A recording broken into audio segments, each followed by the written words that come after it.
వచ్చిన క్యూలో నిలబడ్డాము. అదే మీ బంధువులకు అట్లా నిలబడరా, ఏం తినాలి, ఒప్పుకొని నీళ్లు లేవు, నిద్ర లేదు, శ్రీశైలం జాతరకు వచ్చి దేవుని దర్శనం చేసుకోకపోదామని మంత్రి వస్తున్నాను ఎంతమందిని ఆగం చేసినాం. ఇప్పుడు దర్శనం లేదు, ఏం లేదు.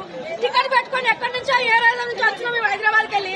మాకు ఆకలి లేదో చిన్న చిన్న పిల్లలు పడిపోయినారు. నీకు దయచేసి లేకపోతే గుడి మూసేది లేదని పేపర్లు వచ్చి పేపర్ కొట్టు ఎవరో రామయ్య శివరాత్రి అయిపోయినా వస్తాం.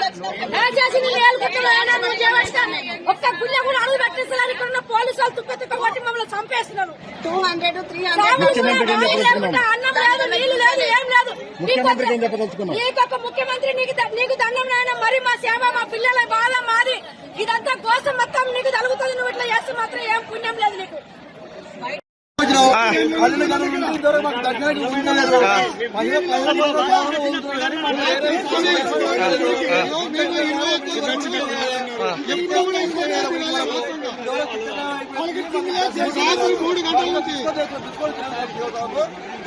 ఎన్నికల్లో పాలు నీలో ఇస్తే తాతారు. అది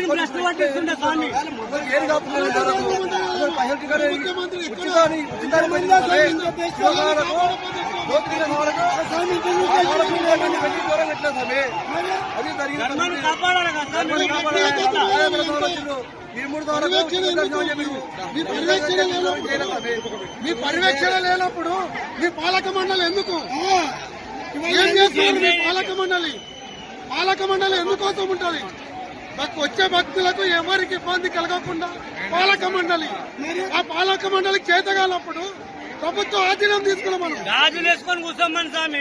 ఏంది స్వామి భక్తులు ఎందుకోసం వస్తారు? ఇంత ఇబ్బంది